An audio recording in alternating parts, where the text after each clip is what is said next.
This story explores themes of extreme isolation, psychological distress, and the terrifying unknown. Listener discretion is advised.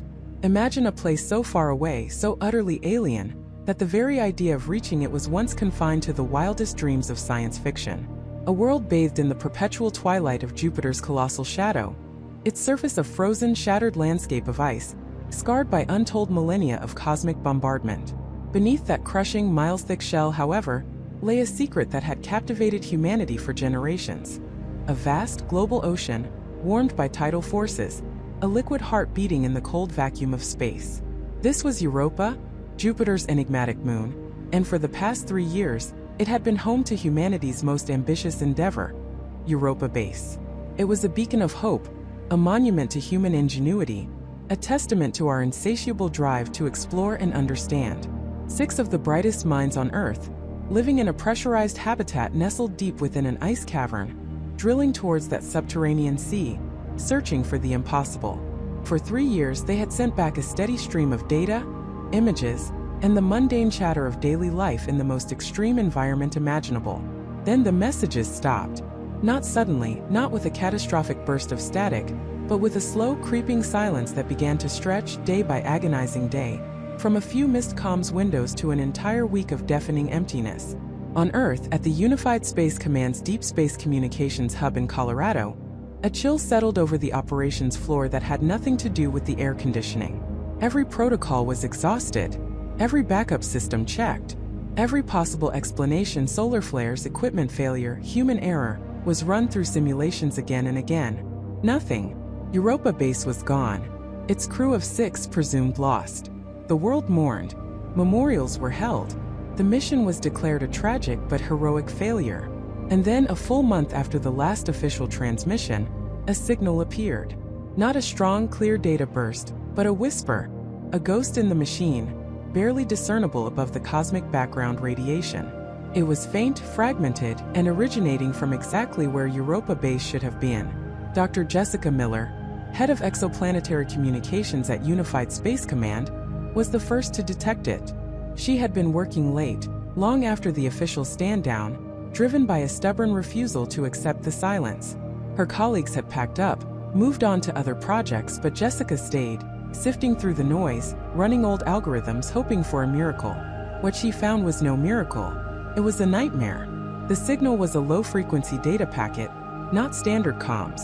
It was raw, unencrypted, and desperately slow, as if struggling against immense interference. It took her nearly 12 hours to even confirm its source, another 6 to begin piecing together the data. The first thing she extracted was an audio file. She played it back in her isolated, soundproofed analysis room. The audio was distorted, crackling with static, but there was no mistaking the faint, desperate tone. It was a woman's voice, one of the Europa crew, Sarah Chun, the mission's lead astrobiologist. "Can you hear me? Anyone? Earth? This is Europa Base, we have a situation." Jessica's heart hammered against her ribs. She leaned closer to the speakers, cranking the volume, straining to hear past the hiss and pop. Sarah's voice was ragged, laced with a terror that clawed at Jessica's throat. It's not what we thought. Not ice. Not water. It's alive." Then a sudden piercing shriek. Not human. Something guttural, alien, echoing through what sounded like the cavernous ice tunnels of the base itself. The sound abruptly cut off, replaced by a deep, resonant thrumming, a rhythmic vibration that felt more felt than heard. It was a sound that made the hair on Jessica's arms stand on end, a primal frequency that seemed to bypass her ears and vibrate directly in her bones. And then silence once more. A silence far heavier, far more terrifying than the month that had preceded it. Jessica sat frozen, the blood draining from her face. She replayed the clip, again and again, dissecting every syllable, every crackle. It's alive. What did that even mean? They were drilling into an ocean. Of course, it was likely to have life. Microbes, extremophiles, maybe even some form of complex invertebrates. That was the point of the mission. But Sarah's voice, it wasn't the excitement of discovery. It was pure, unadulterated terror. She immediately called her superior, Dr. Michael Vance, a grizzled veteran of space exploration, who had overseen the Europa mission from its inception. Michael arrived within the hour, his face grim, his usual stoic demeanor replaced by a look of profound unease as he listened to the recording. "Sarah-chan," he murmured, his voice barely a whisper. She was always the calmest one. For her to sound like that, what in God's name happened? They spent the next 72 hours, fueled by caffeine and an escalating dread, trying to extract more data from the faint signal. It was like trying to drink from a fire hose through a pinhole. The signal was unstable, dropping in and out, the data packets corrupted and scrambled. But slowly, painstakingly, they began to reconstruct fragments. Mostly it was logs. Engineering logs, geological surveys, biological assessments, the mundane records of a deep space research outpost. But interspersed with these were increasingly erratic personal journal entries, audio recordings from various crew members, and even some video files, so heavily compressed and fragmented that they resembled digital ghosts. One of the first coherent pieces of video they recovered showed Dr. Daniel Kincaid, the mission's lead geologist, staring intently at a rock sample under a microscope. His face was pale, his eyes wide with a mixture of awe and fear. It's unlike anything we've ever seen," Daniel whispered, his voice shaky but audible. "The crystalline structure, it's not inert. It's reacting, responding." He zoomed in on the sample, and for a split second before the video dissolved into static, Jessica and Michael saw it. A microscopic lattice of what looked like obsidian pulsating with a faint internal light, shifting, changing, almost breathing. Then came another audio fragment, this time from Captain Emily Hayes, the mission commander. Her voice, usually calm and authoritative, was strained, her words clipped. "We've detected anomalous energy readings from the drill site, deeper than expected. And the seismic activity, it's not natural. It's patterned." Patterned. The word hung in the air, heavy with unspoken implication. Not random geological shifts, but something deliberate.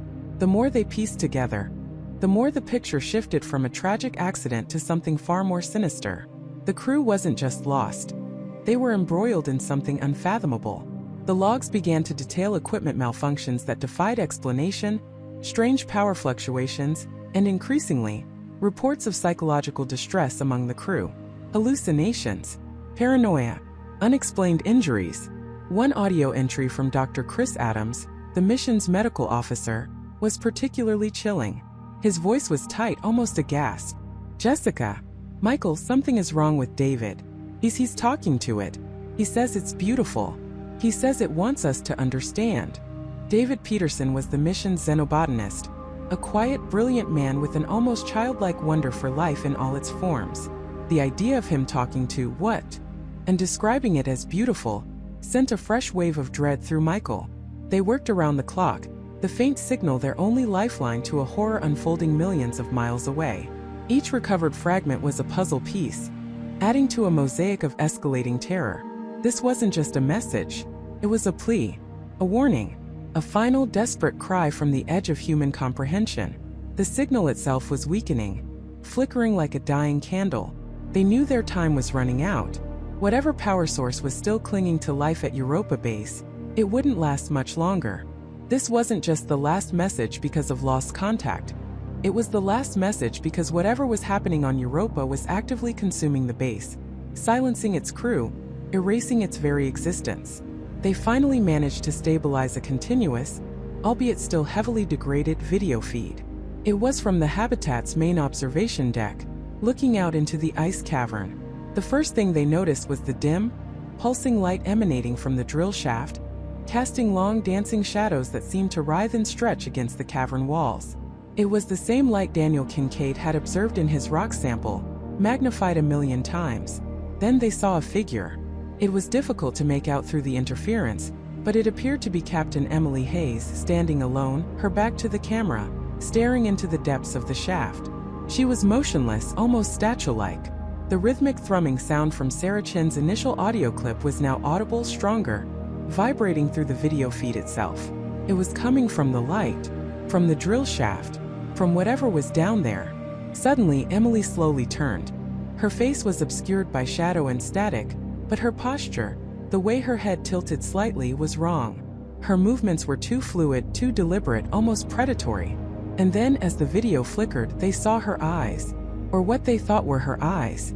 2 points of an intense, internal light, mirroring the glow from the shaft, burning with an unnatural intensity in the digital haze. The thrumming intensified. The light from the shaft pulsed brighter, casting the entire cavern in an eerie, alien glow. And then Emily Hayes, or whatever was inhabiting her form, raised a hand. Not in a wave, not in a gesture of greeting, but towards the camera, as if in a silent, chilling farewell. The video feed dissolved into pure static, then total darkness. The signal died. Jessica and Michael sat in stunned silence, the air thick with unspoken dread. The last message from Europa Base was complete. Its final testament was not of a base destroyed by mechanical failure or natural disaster, but of something far more insidious, something that had reached out from the depths of an alien ocean, consumed humanity's outpost, and perhaps touched one of its own. The silence that followed was no longer a mystery. It was a terrifying answer. And the questions it raised were far more horrifying than any they had ever dared to ask. What had they awakened? And what, if anything, remained of the crew of Europa Base? The control room, usually a symphony of muted beeps and focused whispers, erupted into a cacophony of frantic shouts and panicked questions. The giant holographic display moments ago showcasing the serene, icy expanse of Europa, now flickered with meaningless static, a grim testament to the sudden, absolute silence from the distant moon. David Chun, the mission director, felt a cold dread seize his chest. His hand instinctively went to the comms earpiece, but there was nothing to hear, no one to call. The link was gone. Status report. David's voice, usually calm and measured, cracked with a raw urgency he hadn't felt since the early days of the Mars Colony project. His eyes scanned the faces of his team, each reflecting a mirror image of his own shock and disbelief. Michael Rodriguez, the lead communications specialist, a man whose composure was legendary even under the most extreme pressure, was furiously tapping at his console, his brow furrowed in concentration. "Director, I'm getting nothing. Absolutely nothing. All channels to Europa Base are dead. No telemetry, no life signs, no distress beacon. It's like they just vanished." His voice was tight, betraying the tremor in his hands. Dr. Emily Hayes, the brilliant xenolinguist and lead astrobiologist, stood frozen before her own console, the last terrifying audio loop playing on repeat in her mind. She had spent years analyzing the faintest anomalies, searching for the whisper of life beyond Earth. But this was beyond anything she had ever conceived. The sound wasn't just a noise, it was an event, a declaration. "Michael, keep trying," David commanded, his gaze now fixed on Emily. "Dr. Hayes, what was that? Analyze it. Immediately. Every single frequency, every waveform. I need to know what we just heard." Emily nodded, her fingers flying across her holographic interface, bringing up the spectral analysis of the last transmission. The control room fell into a tense, uneasy quiet, punctuated only by the soft hum of the consoles and the frantic clicking of Michael's keyboard, as he desperately tried to punch through the cosmic wall of silence. The initial analysis of the sound was perplexing. It wasn't a natural phenomenon, not a meteor strike, not a structural collapse. The sheer intensity of it was unlike anything recorded in space. It spanned an impossible range of frequencies, some so low they registered as pure vibration, others so high they were barely audible, a screech that seemed to tear at the fabric of reality itself. And then the unnerving pattern. "Director Chun." Emily's voice cut through the silence, strained with a terrible realization. "This isn't random. There's a structure to it, a rhythmic pulse almost like a heartbeat, but impossibly fast, impossibly deep." She zoomed in on a segment of the waveform, isolating a series of sharp, percussive bursts that seemed to punctuate the underlying roar. "And these aren't just impacts. They're too precise, too uniform." David leaned closer to her console, his heart pounding a frantic rhythm against his ribs. "Are you saying it's intelligent?" The word hung heavy in the air, a chilling echo of their deepest fears. Emily hesitated, her eyes wide with a mixture of scientific fascination and profound dread. "I can't confirm intelligence yet, but it's certainly not chaotic. There's an underlying order and intent, and the energy signature, it's immense. Far beyond anything our Europa Base systems could generate or even withstand." Michael suddenly slammed his fist on his console, a rare display of frustration. "It's no use. I've tried every protocol, every emergency frequency. Europa Base is gone, Director. Completely dark. It's like it was wiped clean from the lunar surface." His voice was laced with despair. No residual power, no automatic failsafes, nothing. The entire complex just ceased to exist instantaneously. The implication hung in the air, stark and horrifying. Whatever had caused that sound, whatever had been awakened, it had possessed the power to utterly obliterate a hardened, self-sustaining scientific outpost in the blink of an eye. The crew, Commander William Harris, Dr. Sarah Miller, Engineer Ben Carter, and the rest were gone, without a trace. "Keep working on that sound, Dr. Hayes," David said, his voice now a low, dangerous growl. He was no longer just a scientist or an administrator. He was a commander facing an unseen enemy. "Find me a signature. Find me a source. Anything." Hours bled into a blur of frantic analysis and increasingly desperate attempts to re-establish contact. The initial shock gave way to a cold, creeping terror as Emily delved deeper into the alien symphony. She isolated individual frequencies, filtering out the overwhelming roar, searching for something, anything that resembled a signal. And then she found it. "Director Chan. Michael, you need to hear this." Emily's voice was barely a whisper, her face pale, her eyes glued to her screen. She adjusted a setting, amplifying a specific range of high-frequency vibrations that had been almost entirely masked by the primary sound. A faint, almost subliminal hum filled the control room, a low, resonant thrum that seemed to vibrate in their very bones. It wasn't loud, but it was undeniably present, an undercurrent beneath the memory of the terrifying roar. "What is that?" Michael asked, leaning over her shoulder, his earlier frustration replaced by a chilling apprehension. I don't know," Emily admitted, her voice trembling. "It's not a natural harmonic, patterned, and it's not just one tone. As I isolate it, it seems to shift, to subtly modulate, almost like a series of whispers within the roar." She played a segment isolating the hum.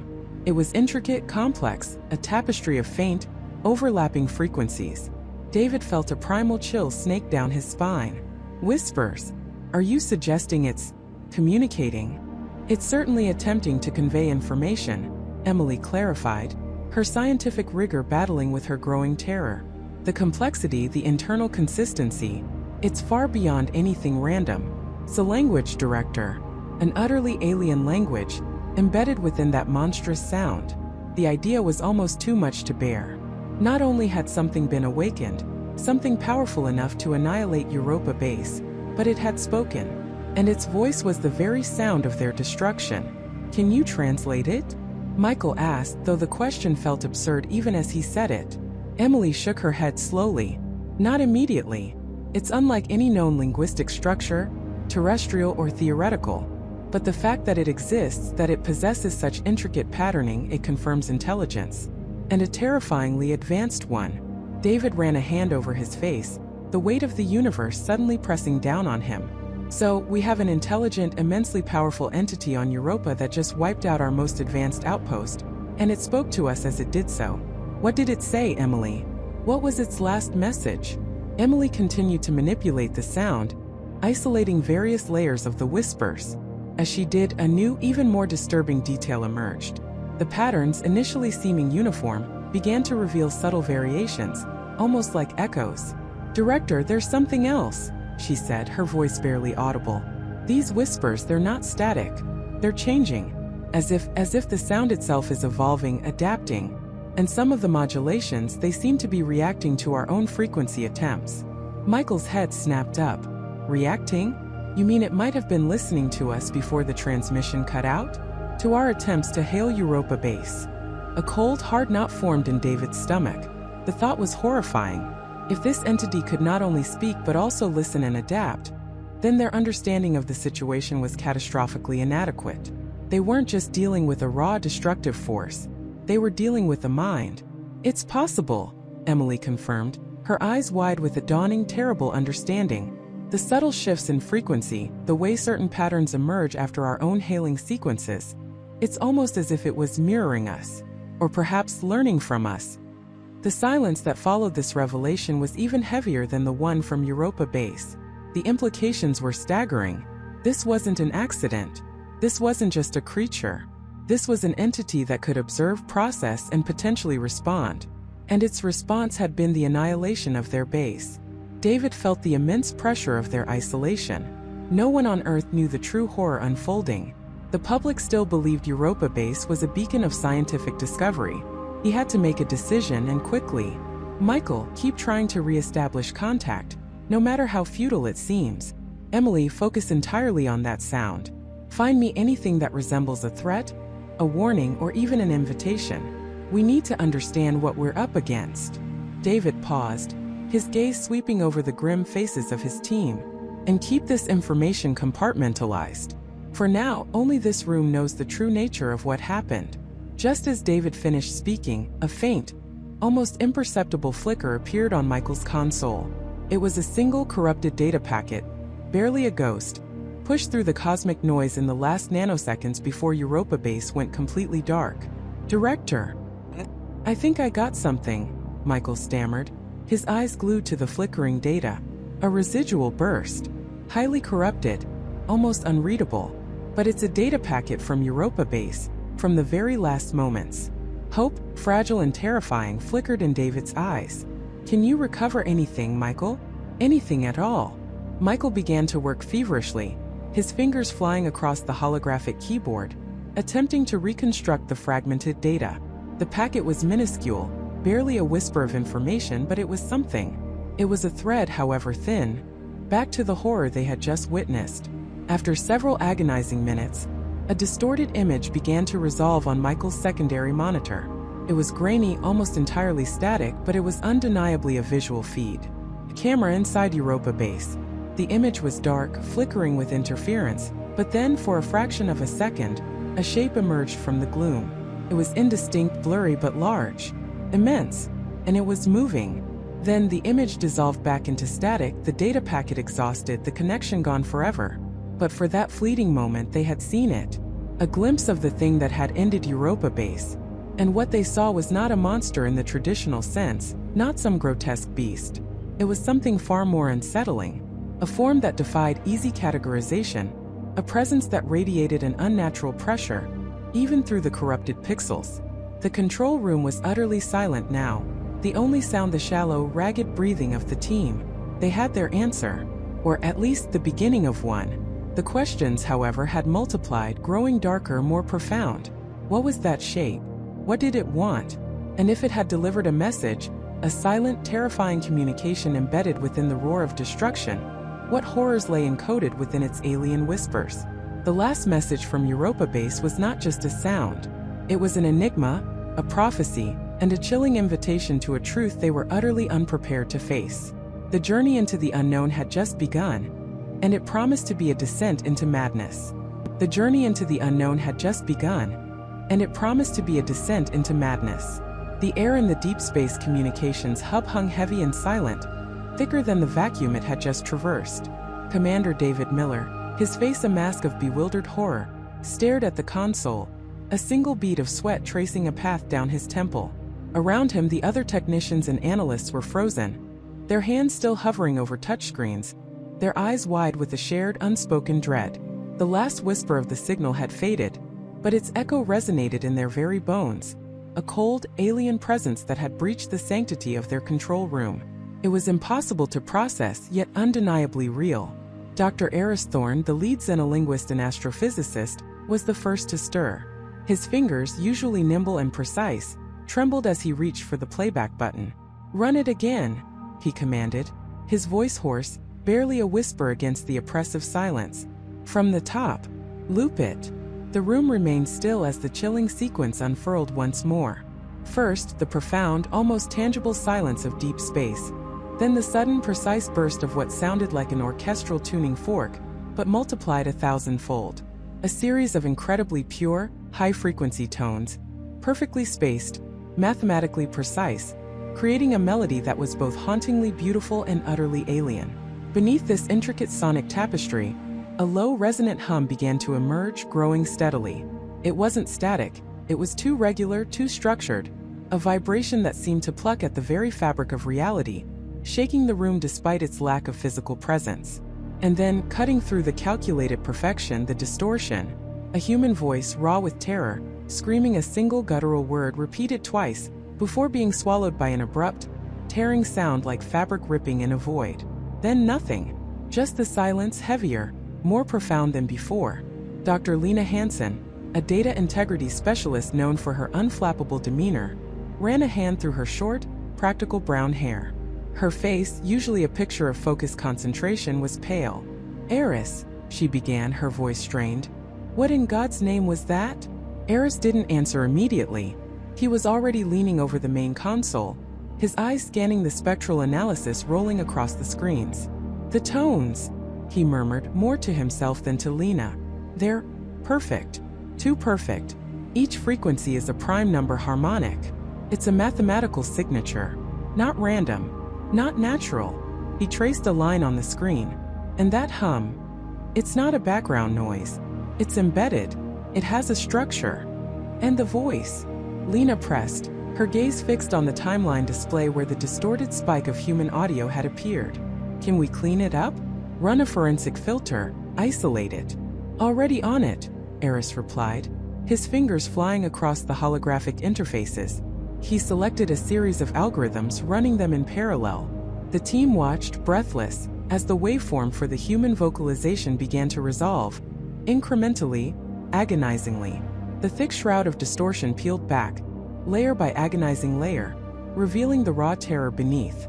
Finally, after what felt like an eternity, a faint, ragged sound emerged. No longer a scream but a desperate, choked whisper. It was a single word, repeated, barely audible, yet piercingly clear in its implications. "Awake," Lena breathed, her eyes widening in horror as the word echoed in the silent room. It said "awake" twice. Eris nodded slowly, his expression grim. Not just awake. The inflection. It's a warning, or a statement of horrifying discovery, as if something dormant, something that shouldn't be awake, has been roused. He zoomed in on the hum, pushing the spectral analysis to its limits. And this hum, it's not just a frequency, it's a complex, multi-layered resonance, almost like a pulse, an incredibly slow, deep pulse, interwoven with the prime number tones. "A pulse," Lena repeated, skepticism warring with growing fear in her voice. "From what? The base's reactor? A system malfunction?" "No," Eris countered, shaking his head.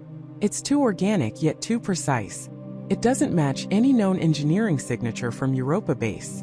And its modulation, it's not constant. It shifts subtly, like a living thing breathing." He paused, his brow furrowed in intense concentration. "And the source? The signal itself? While it originated from the general vicinity of Europa Base, its propagation characteristics are off." David Miller, finally finding his voice, stepped forward. "Off how, Doctor?" "The signal strength and modulation profile," Eris explained, pointing to another graph. "They don't perfectly align with what Europa Base's primary transmitter would produce.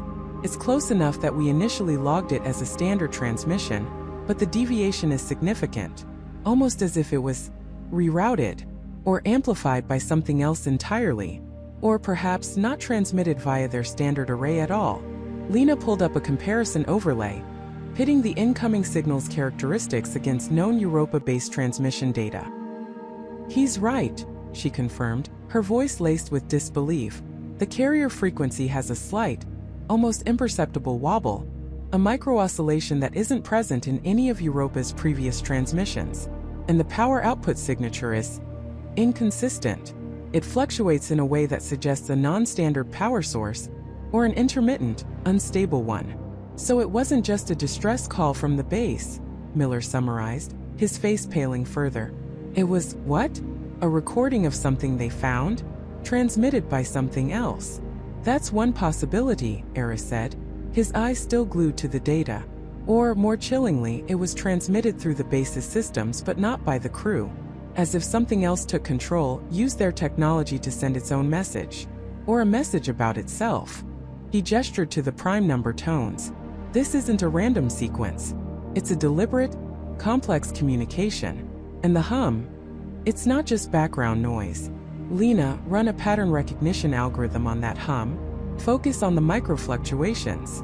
Lena quickly complied, her fingers flying across the console. The algorithm churned, processing the subtle shifts in the resonant hum. Seconds stretched into minutes, taut with anticipation. Then, a series of lines began to cascade across the screen. forming an increasingly intricate pattern. It wasn't random noise. It was a waveform with a repeating, evolving structure. "My God," Lena whispered, her voice barely audible. "It's a fractal. A perfect, self-similar fractal pattern, evolving on a logarithmic scale. This isn't just a hum, Eris. This is information, encoded within the very fabric of the sound." She zoomed in closer, her eyes tracing the mesmerizing complexity. "And the rate of evolution? It's accelerating. It's not static.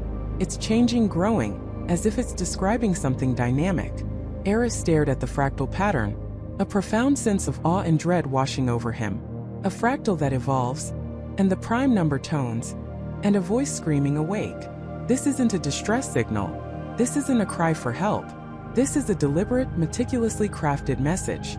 A message that speaks of something ancient, something mathematical, something alive. He paused, his gaze sweeping across the stunned faces in the room. "And the deviation in the signal's origin? It implies that whatever sent this, whatever is described by this message, it might not be confined to Europa Base. It might be using Europa Base. Or it might be something that simply emerged from the direction of Europa, using the base's established communication channels as a conduit." The implications hung in the air, cold and sharp. Their mission had shifted irrevocably. They weren't just searching for survivors or understanding a system's failure. They were unraveling a puzzle, a cosmic riddle that spoke of an intelligence beyond their wildest nightmares. An intelligence that had left a calling card not of friendship, but of profound, terrifying awakening. Just then, a small, almost imperceptible anomaly flickered on a secondary display Lena was monitoring.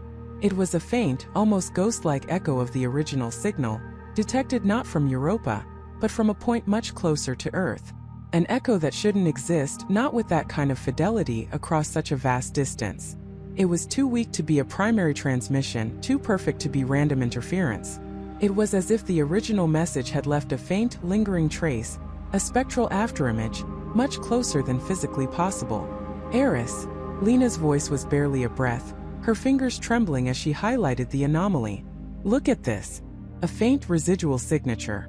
Detected just now. It's a microecho of signal 734, but it's coming from within our own solar system, from the Kuiper belt, and the pattern within it. It's not fading. It's sharpening. Sharpening."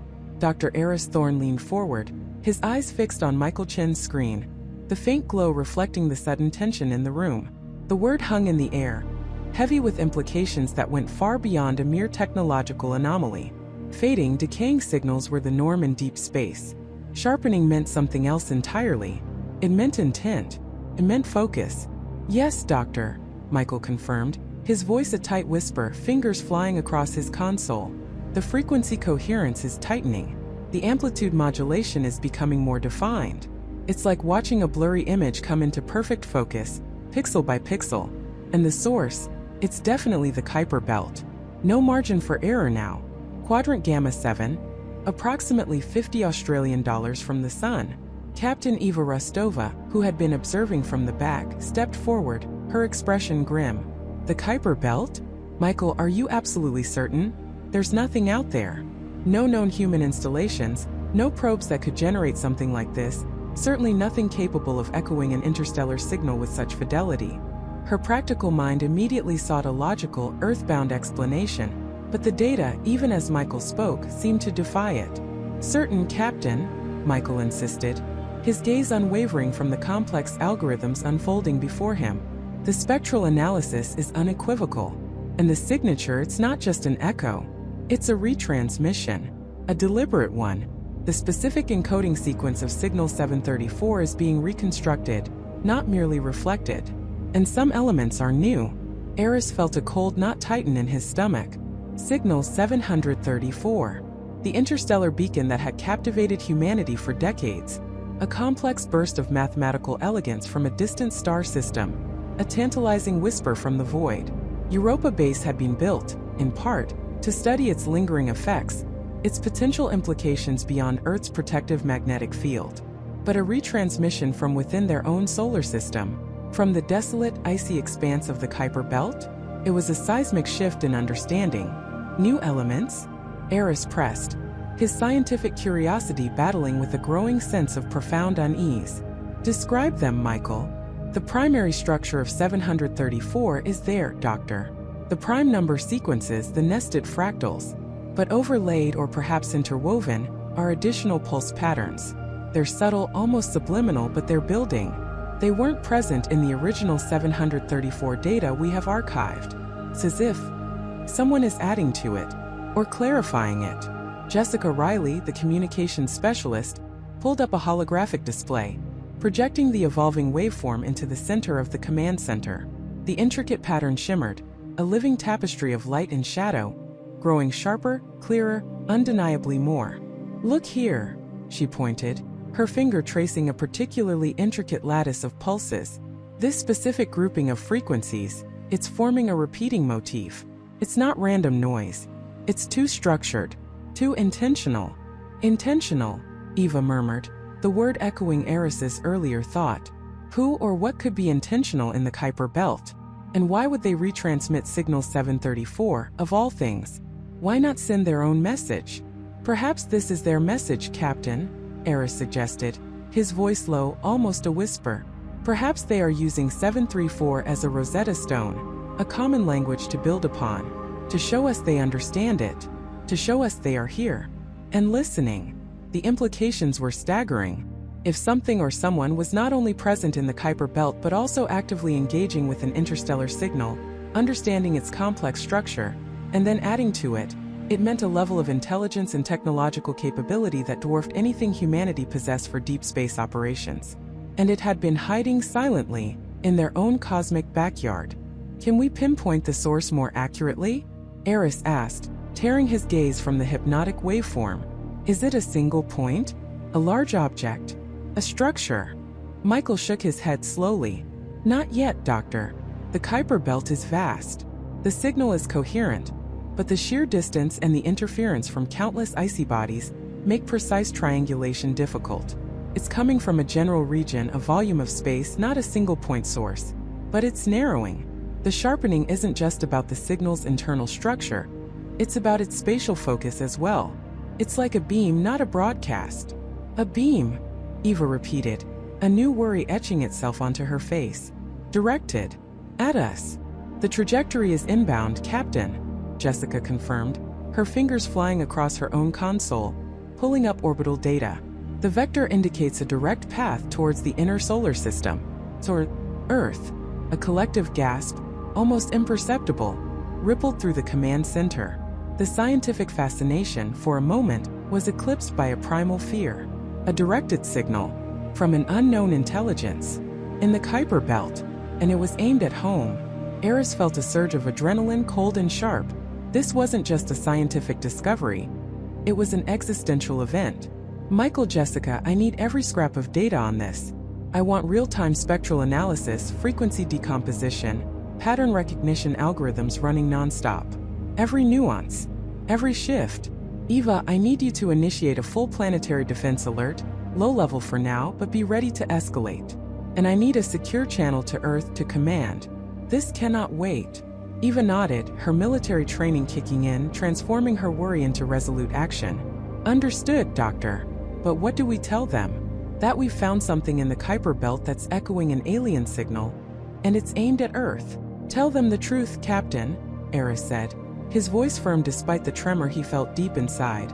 Tell them we have detected an unknown, intelligent signal source within our solar system, originating from the Kuiper belt, displaying advanced characteristics, and that it is currently being directed towards Earth. Omit nothing. The implications are too great for anything less. As Eva moved to establish communications, Michael's console suddenly chirped, a soft, insistent tone. Doctor, look. On the holographic display, the complex waveform of the signal subtly shifted. The repeating motif Jessica had pointed out earlier began to resolve into something more than just abstract patterns. It was still incredibly complex, but within the intricate lattice of pulses, a distinct repeating sequence emerged. It wasn't a language they understood, not yet, but it was undeniably a sequence. A count. It's a numerical progression, Michael breathed, his voice filled with awe and dread. A base 12 system, cycling through a specific series of values. It's like a heartbeat, A digital heartbeat. Jessica zoomed in, her face inches from the display. And look at this, Doctor. Interspersed within the numerical sequence, there are resonant frequencies. They're incredibly subtle, almost harmonic. They're modulating ever so slightly but consistently. It's like a signature within the signature. Eris leaned closer, his mind racing. A numerical progression, a heartbeat, and a resonant harmonic modulation. It wasn't just a retransmission, it was a live broadcast. And the new elements Michael had mentioned, the evolving patterns, they weren't random additions. They were part of the message itself. Can you isolate those resonant frequencies, Jessica? Eris asked, his voice barely above a whisper. Can you amplify them? Try to strip away the primary 734 echo and focus solely on the new components. Jessica nodded, her fingers dancing.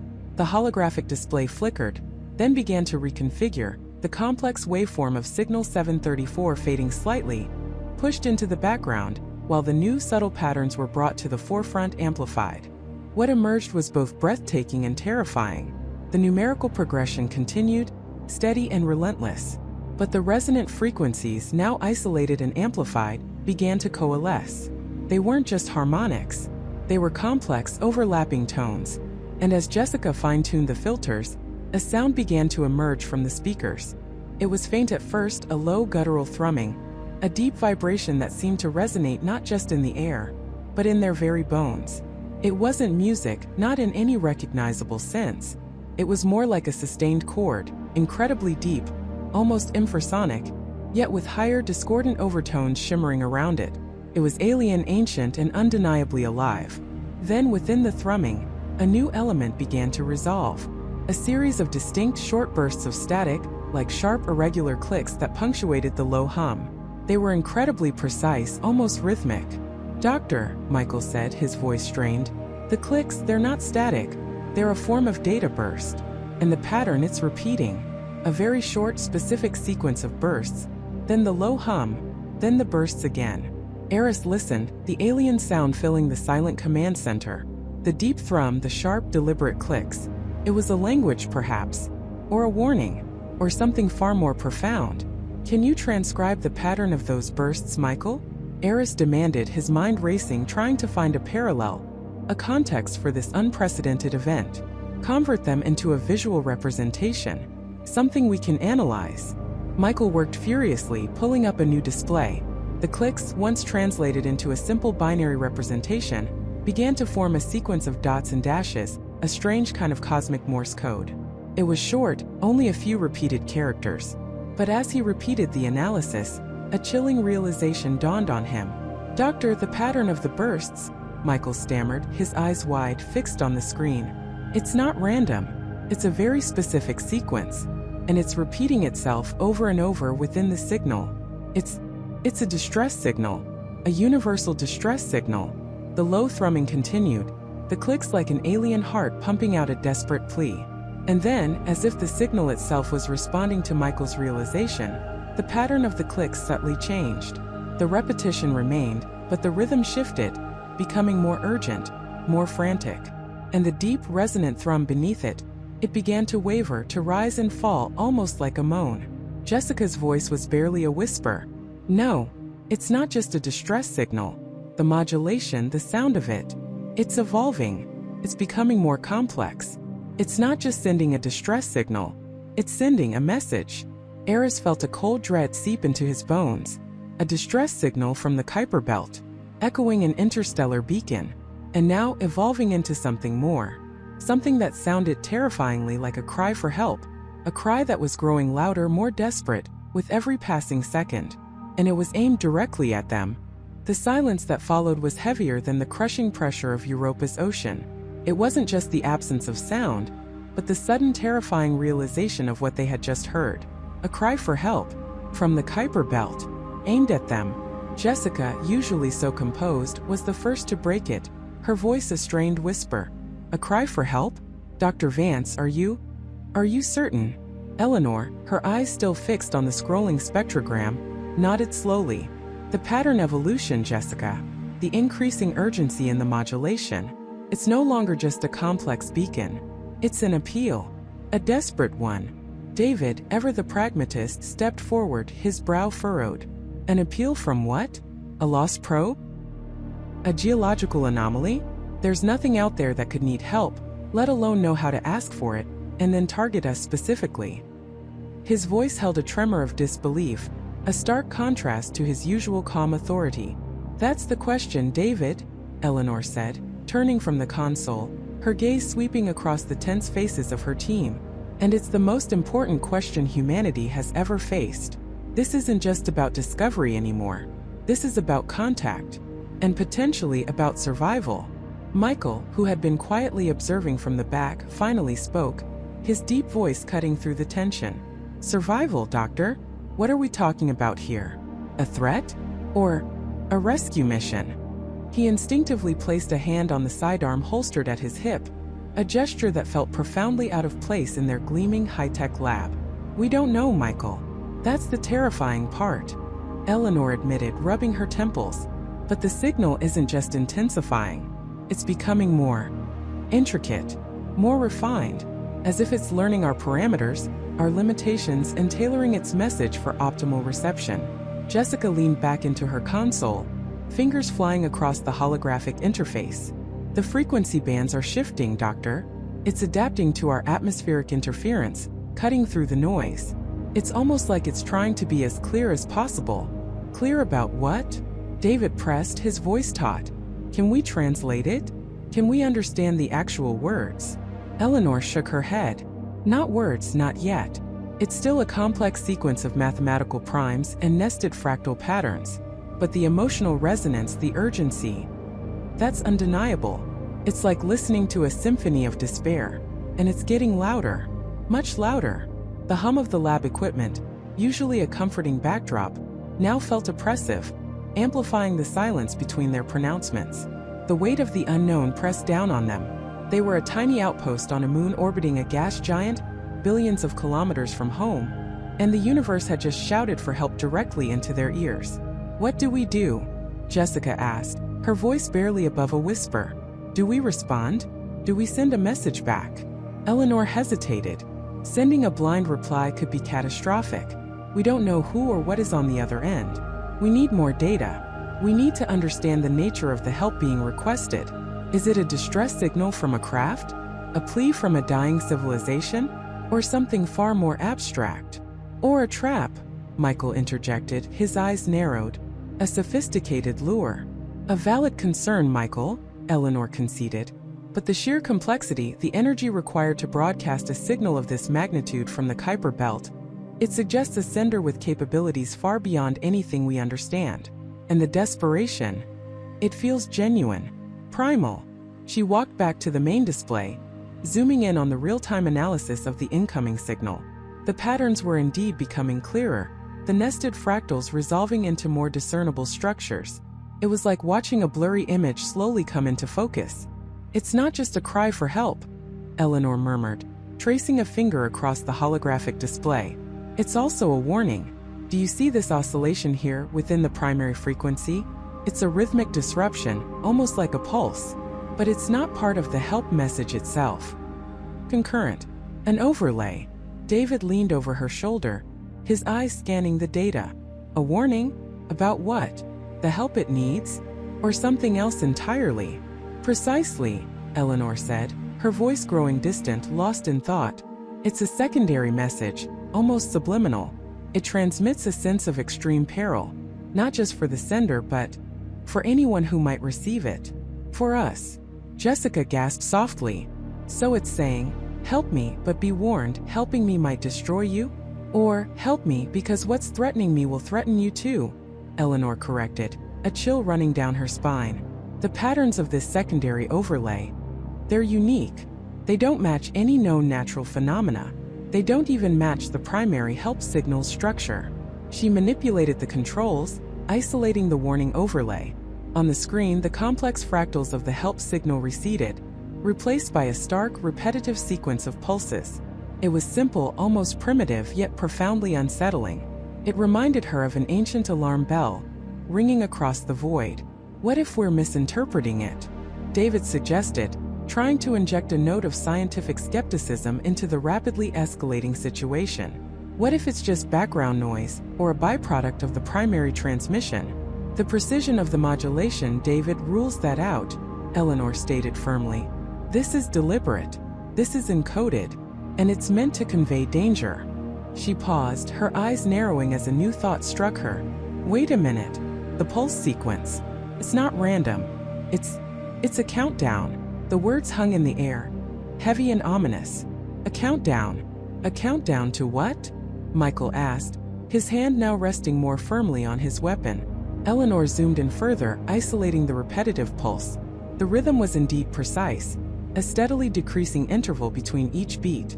It's not just a warning, she breathed, her voice barely audible. It's an event, and it's approaching rapidly. Jessica, her face pale, was already running calculations. Dr. Vance, the rate of decrease. If this is a countdown, we're talking about hours. Maybe a day at most. Not weeks, not months. Hours. A sudden jarring shift ripped through the signal.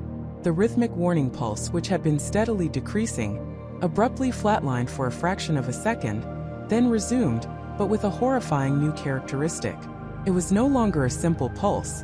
It was punctuated by a distinct, almost rhythmic thud, a sound that, impossibly, resonated with something deeply primal, something that triggered an instinctual fear in every person in the room.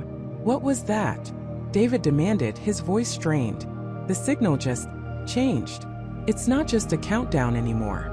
Eleanor, her face a mask of intense concentration, manipulated the filters, trying to isolate the new element.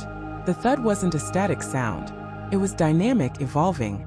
It had a resonance, a weight, and it was growing louder, more pronounced with each passing beat of the countdown. It's a proximity alert, Eleanor whispered, her eyes wide with dawning horror. The warning isn't just about an approaching event. It's about an approaching entity. And the sound, the thud, it's the signature of its approach. On the main display, the stylized representation of the Kuiper belt, once a distant, abstract concept, now felt terrifyingly close. A tiny, almost imperceptible, previously dismissed as an artifact, began to flicker into existence near the origin point of the signal. It wasn't stationary, it was moving, and with every thud of the signal, that dot advanced steadily, inexorably towards Europa. Towards them. The cry for help wasn't just a plea. It was a desperate race against something that was closing in. And now, that something was no longer just a theoretical threat. It had a signature, a heartbeat, a terrifying rhythmic thud that echoed across the vast emptiness of space, growing louder, more insistent, with every passing second. And it was getting closer, much closer. The frantic beeping from Jessica's console was a siren call, shattering the fragile silence that had clung to the bridge. Her fingers flew across the holographic interface, sweat beading on her forehead as she tried to make sense of the chaotic data flooding her screens. Michael stood beside her, his jaw tight, eyes fixed on the main display where the abstract lines of their trajectory now intersected with a new menacing blip. Status, Jessica. Michael's voice was a low growl, a desperate anchor against the rising tide of fear. It's accelerating, Captain, she stammered, her voice barely a whisper. The thud. It's not just a signal. It's a kinetic signature. Massive, Captain. Too large for any known celestial body. Too structured for a natural formation. And the rhythm? It's incredibly precise. David, who had been at the engineering console, quickly scanned the structural integrity readings. Getting localized gravitational distortions, sir. Minor but persistent. Whatever it is, it's generating its own field. Emily, hunched over her biomonitoring station, looked up, her face pale. The energy signature is baffling. It oscillates between complex organic matter and highly refined, almost impossibly dense artificial material. It's like a living machine, or a machine that has become alive. Michael slammed his fist lightly on the comms panel. Evasive maneuvers. Full thrusters to starboard, maximum burn. Get us out of its projected path. Jessica's fingers danced across the controls, the ship groaning in protest as its engines flared to life, straining against the vast inertia of space. The stars outside smeared into streaks of light, but the menacing blip on the main screen, though momentarily shifting, continued its relentless pursuit. It's adjusting its trajectory, Captain. Jessica cried out, her voice laced with terror. It's mirroring our evasion. It knows where we're going. A cold dread seeped into Michael's bones. This wasn't some random cosmic debris. This was intelligent, purposeful, and it was hunting them. How fast? Michael demanded, his eyes never leaving the display. Estimates are fluctuating wildly, but it's closing the distance at an alarming rate. At this pace, we have less than an hour before direct intercept. Emily's voice trembled. An hour. An hour until whatever this monstrous entity was caught them. An hour until the mystery of Europa Base, the cryptic messages, and the terrifying hum converged with this new immediate threat. Can we get a visual? Michael asked, a desperate hope for understanding flickering in his eyes. Jessica activated the long-range telescopic sensors, adjusting the magnification to its absolute limit. The main screen flickered, resolving into a grainy, pixelated image. At first, it was just a smudge, a deeper shadow against the already ink-black canvas of space. But then, as Jessica refined the focus, details began to emerge, chilling them to the core.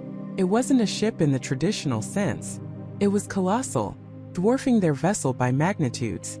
Its form defied easy description, a nightmarish amalgamation of organic and geometric. Sprawling tendril-like structures seemed to undulate around a central obsidian core, but interspersed within these organic masses were sharp, angular protrusions of what looked like polished, unyielding metal. The surface seemed to ripple and shift, absorbing the distant starlight rather than reflecting it. And from somewhere within its impossible depths, a deep, resonant thud pulsed outward, a silent cosmic heartbeat that they could now practically feel vibrating through the hull. "My God," David whispered, his face ashen. "What is that thing?" It's beautiful," Emily breathed, a strange, horrified fascination in her eyes. In a terrifying, apocalyptic way. "The energy readings, they're spiking. It's not just moving. It's actively drawing energy from the void itself. It's alive, Michael. And it's ancient." Michael felt a primal chill grip him. This wasn't just an alien vessel, it was an alien thing. A living, breathing, colossal leviathan of the cosmos, propelled by unknown forces, driven by unknown intent. "Can we communicate?" Michael asked, grasping at any straw. "Try hailing it. Any frequency. Anything." Jessica tried, sending out a barrage of universal greetings, mathematical sequences, and binary code. The silence that followed was more deafening than any explosion. The entity ignored them, continuing its inexorable approach, its rhythmic thud growing louder, more palpable. "It's not responding," Jessica reported, her voice flat. "It's not even acknowledging our presence. It's just coming." "What if," Emily began, her voice barely audible, "what if it's not trying to communicate?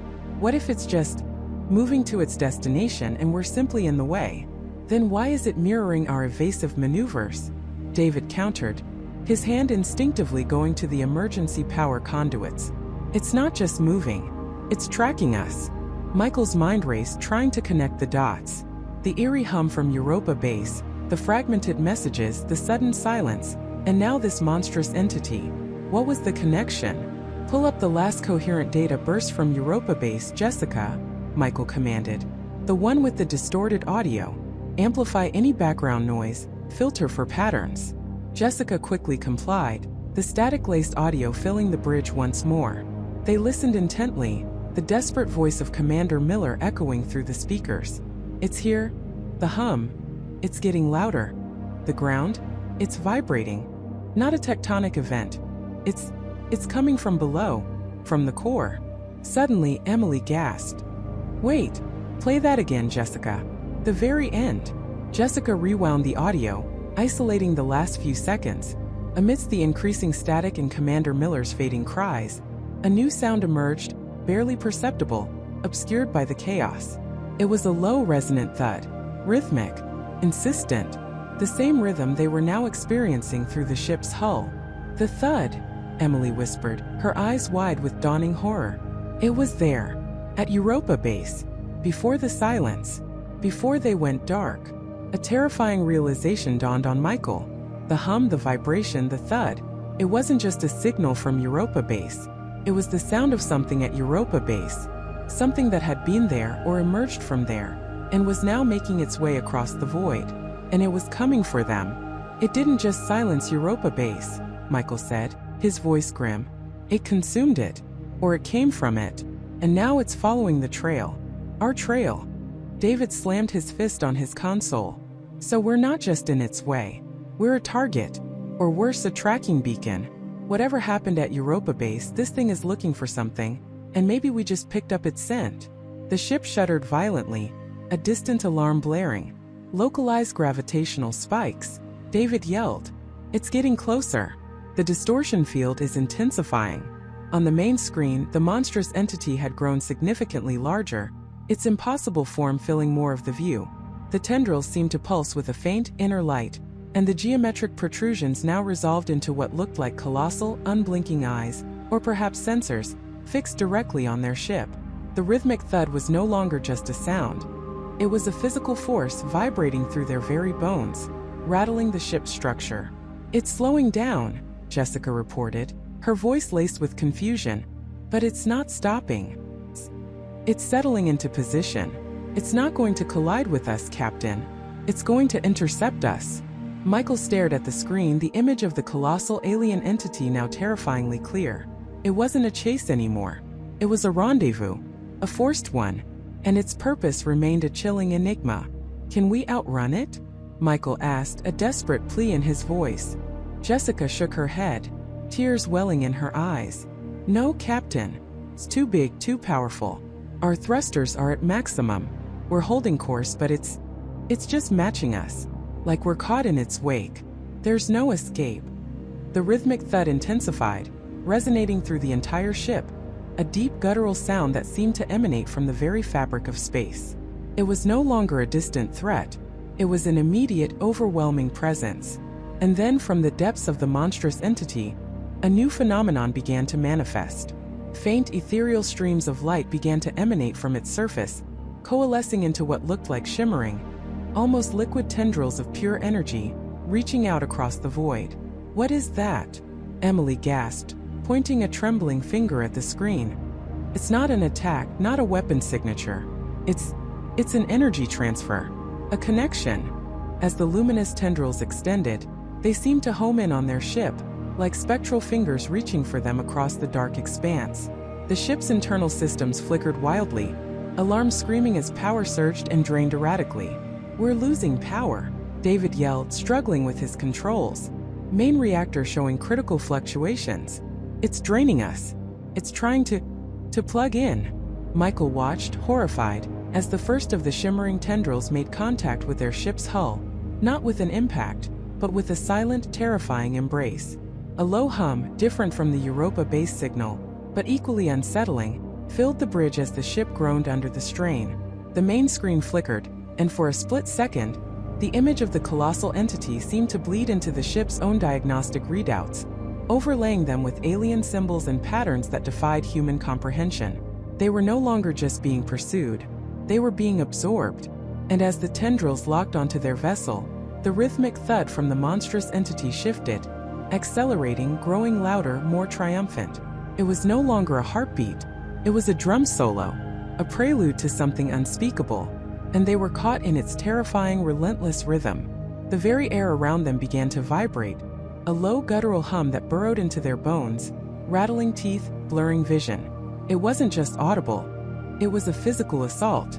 The base, designed to withstand the brutal vacuum of space and the moon's seismic tremors, groaned under an internal stress it was never meant to endure. Alarms already shrill, now warbled, their electronic cries distorted by the overwhelming resonance. Lights flickered, not in a pattern of failure, but as if dancing to the frantic, accelerating beat. Michael, his hand clamped over his comm unit, tried to shout orders, but his voice was swallowed by the cacophony. What is that? Emily screamed, her face pale, gripping the console for support as the deck plates pulsed beneath her boots. It's inside us. She wasn't wrong. The vibration seeped through their suits, through their very flesh, making their organs feel like they were vibrating out of sync, a grotesque internal tremor. Jessica, her eyes wide with a horrifying realization, pointed a trembling finger at the main screen. The topographical scan of Europa, once a pristine, detailed map, was now a kaleidoscopic mess of shifting colors and fractal patterns, radiating outwards from the deep fissure. "It's not just a thud," she yelled, her voice hoarse. "It's a frequency. It's changing the moon's surface. It's singing." David, fighting a losing battle with the flickering power conduits, gritted his teeth. "Singing? It's tearing us apart. We're losing primary containment in section gamma. The structural integrity is failing." A shower of sparks erupted from an overhead panel, plunging that section of the command center into a momentary, terrifying darkness before emergency lights flickered on, casting long dancing shadows. Michael slammed his fist on the console. "David, stabilize it. Emily, check the life support. Jessica, what do you mean it's singing?" Jessica spun to face him, her eyes wild. "The patterns, Michael. They're not random. They're complex, evolving. It's a form of communication. A territorial display. Or worse, a warning." Suddenly, a new sound cut through the thrumming. A high-pitched metallic shriek that made their ears ring. It wasn't from the entity. It was from the base itself. A deep, agonizing groan ripped through the station, followed by a sickening lurch. The floor tilted violently, sending equipment crashing and crew members sprawling. Michael grabbed hold of a stanchion, his knuckles white. "Pressure breach," David roared, pointing at a flashing red indicator on his console. "Section Delta. Hull integrity compromised." The air around them grew heavy, thick with the metallic tang of ozone and something else, something alien and cold. A thin, crystalline mist began to seep from the vents, swirling like ghostly tendrils. It wasn't water vapor. It was too ethereal, too luminous. It shimmered with an unsettling, almost hypnotic glow. "What is that?" Emily coughed, waving a hand in front of her face. "It's cold. And it smells like nothing." The mist intensified, swirling around their ankles, then rising to their knees. It felt like fine icy dust, but it clung to their suits, to their skin, leaving a faint burning sensation. As it touched the console screens, the vibrant displays flickered, images distorting into grotesque, abstract forms before stabilizing, only to display strange, unreadable glyphs that pulsed with the same eerie light as the mist. Jessica gasped. "The glyphs! They're the same patterns I saw on the surface scans. The same ones that emerged from the fissure." She reached out a gloved hand hesitantly towards one of the glowing symbols. As her fingertip brushed the screen, a jolt of energy shot through her, making her recoil with a cry. The glyph on the screen pulsed brighter, then seemed to shift, changing its form, becoming more intricate, more menacing. Michael felt a surge of adrenaline, cold and sharp. This wasn't just a seismic event or a monstrous sound. This was an invasion. The entity wasn't just making noise. It was actively interacting with their environment, weaponizing sound and now this strange mist. "David, seal off Section Delta. Can we reroute power to reinforce the hull?" Michael demanded, trying to maintain a semblance of control as the base continued its horrifying dance.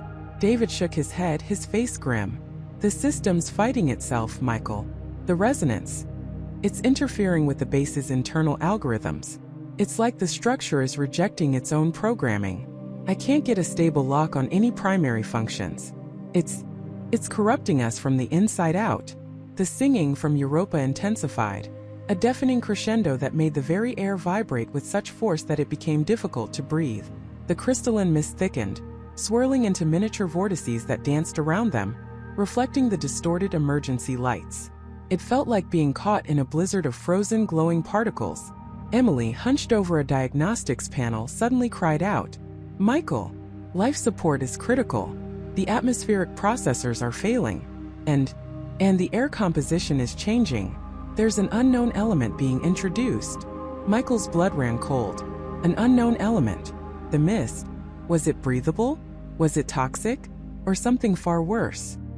He looked at Jessica, whose eyes were fixed on the swirling glyphs on the screen, a look of dawning horror on her face. "Jessica, what is it?" She didn't respond immediately, her lips moving silently, as if trying to decipher a silent language. Then her head snapped up, her gaze meeting Michael's, filled with a profound, bone-chilling dread. "It's not just a warning, Michael. It's an invitation. The patterns, the frequency. It's resonating with the very molecular structure of the base. It's not breaking it down. It's rearranging it." Before Michael could process her words, a blinding flash erupted from the wall behind them, followed by a sickening crack. A section of the reinforced durasteel plating buckled inwards, not from external pressure, but as if something inside had pushed it out. The crystalline mist swirled towards the breach, coalescing, forming indistinct, shifting shapes within the swirling glow. The drum solo from Europa reached a fever pitch, a furious, triumphant roar that vibrated through their very souls. And within that roar, a new sound began to emerge from the breach in the wall, a soft, slithering scrape, like something impossibly vast and impossibly ancient was slowly, deliberately, pulling itself into their world.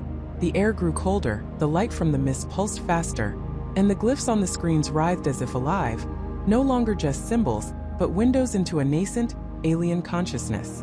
They were not just under attack, they were being transformed, and the transformation had already begun, right there, within the very walls of Europa Base. The silence that followed Michael's chilling realization was not empty, but thick with the unspoken horror of it all. It pressed in from the metallic walls, now seemingly breathing, a silent, monstrous heartbeat echoing only in their minds. He felt a cold dread seep into his bones, far deeper than the vacuum of space, far colder than Europa's icy crust. This wasn't just a breakdown. It was an invasion from within, a biological coup d'état of their very sanctuary. Jessica, her face pale, reached out a trembling hand, not to touch the wall, but to steady herself against a console.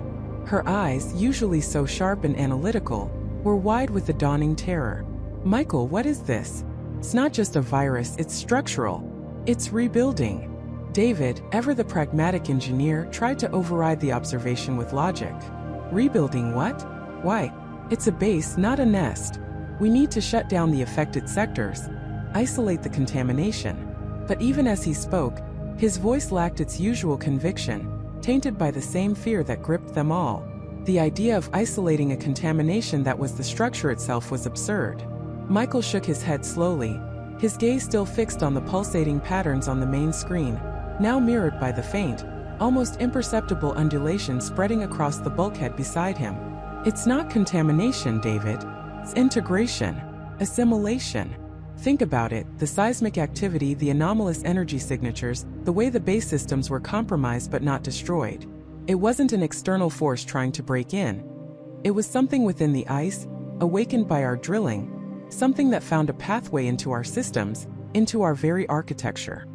He walked towards a panel, one that had been perfectly smooth a few hours ago. Now a faint, almost translucent film seemed to shimmer on its surface, like condensation, but it wasn't water. It had a subtle iridescent sheen, catching the dim emergency lights in an unsettling way. He hesitated, then, with a surge of morbid curiosity, he reached out a gloved finger and lightly touched it.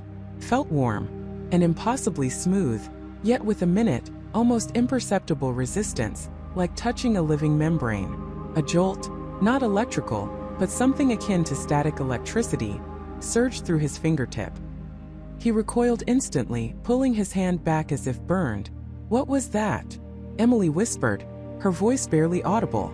"It's alive," Michael murmured, staring at his gloved finger, which now felt strangely tingly. "It's not just growing on the base, it's growing into it, becoming it." Jessica, her scientific rigor fighting through her fear, finally found her voice. "The symbols, they're biomorphic. They're not just data, they're blueprints. Genetic code. The entire base is being resequenced, restructured. This isn't an attack on our hardware. It's an attack on our very design." The air in the command center, usually sterile and filtered, now carried a faint, sweet, almost metallic scent. It was subtle but distinct, like freshly turned earth mixed with something alien and industrial. A low, rhythmic hum began to emanate from the walls, a deep thrum that vibrated through the deck plates, intensifying with each passing minute. It wasn't the hum of machinery. It was organic, a visceral pulse. "Comms are completely down," David announced, his face grim as he tapped furiously at his console. "All external transmissions are being absorbed or scrambled. Internal comms are intermittent, riddled with static and something else. A high-frequency whine." He played a burst of audio, and through the crackle, a faint, rhythmic click where sound could be heard, like some immense insectoid mechanism, overlaid with that unsettling, almost musical whine. It sent shivers down their spines. "That's not static," Jessica said, her eyes narrowing. "That's a signal. Or a language." Michael felt a surge of adrenaline, cold and sharp. "It's using our systems. Not just to take them over, but to communicate through them, to reshape them. This isn't just an organism, it's an intelligent one, an architect. The emergency lights flickered, casting long, dancing shadows across the command center. For a terrifying moment, they plunged into near darkness, illuminated only by the faint glow of the consoles and the eerie, phosphorescent shimmer that now coated more and more of the walls. When the lights stabilized, a new horror revealed itself. Near the main airlock, where the metallic plating had been pristine, a section of the wall had visibly bulged outwards. The metal itself seemed to have softened, stretched, and then hardened again, but into an unnatural, organic-looking ripple.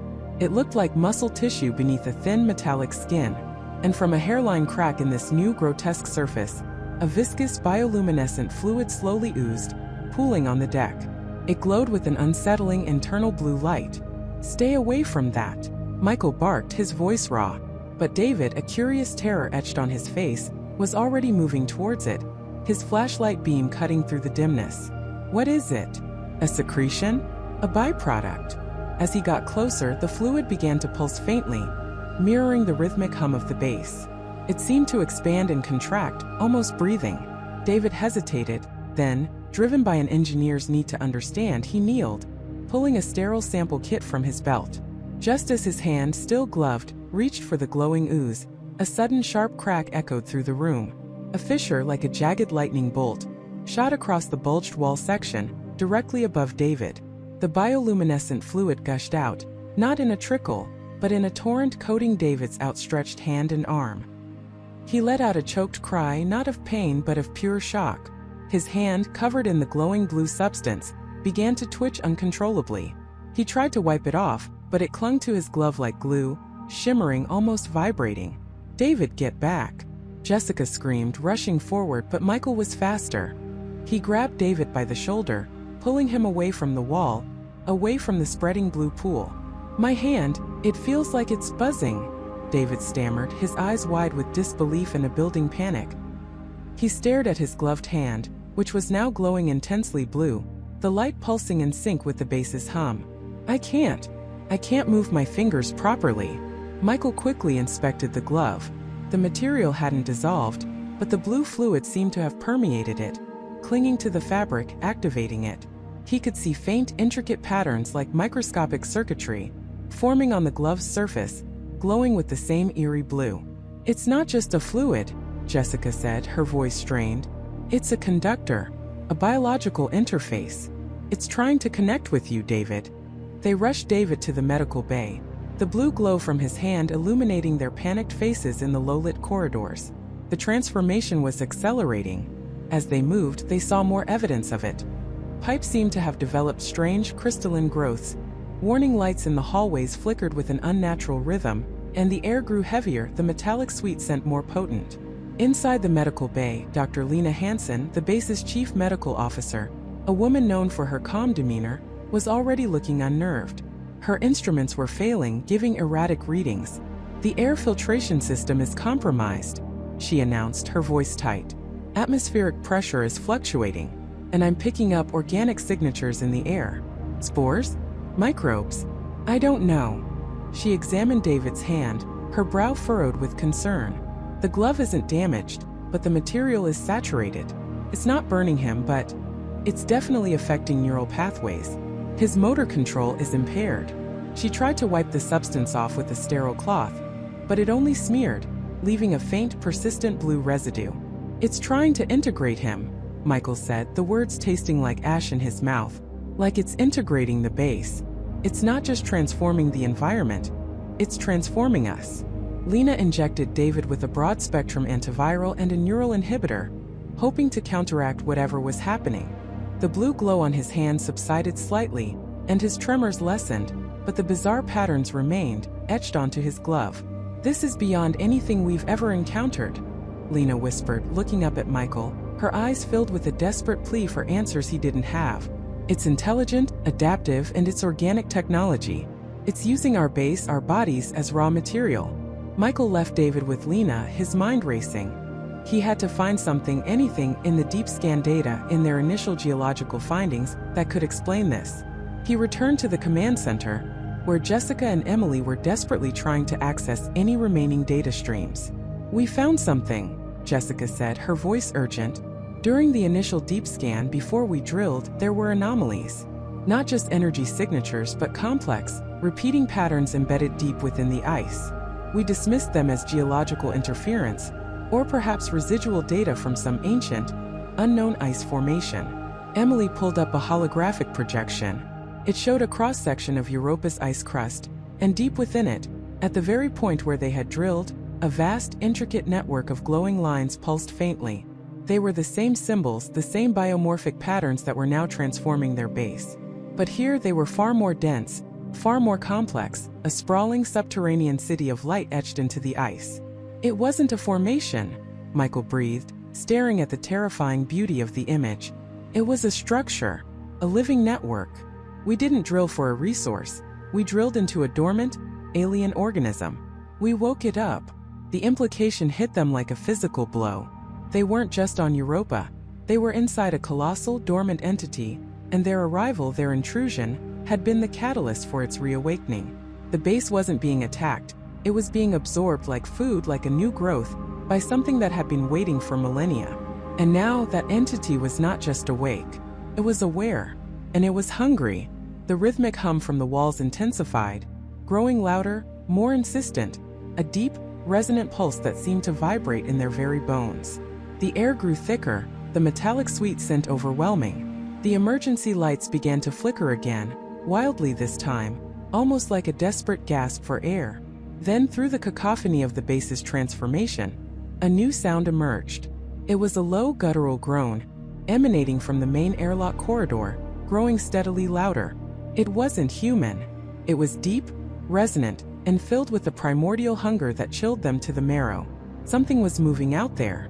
Something new. Something that had been birthed from the very walls of Europa Base. The transformation was complete. It was no longer just the base that was alive. The base had given birth. The sound was not a single isolated event.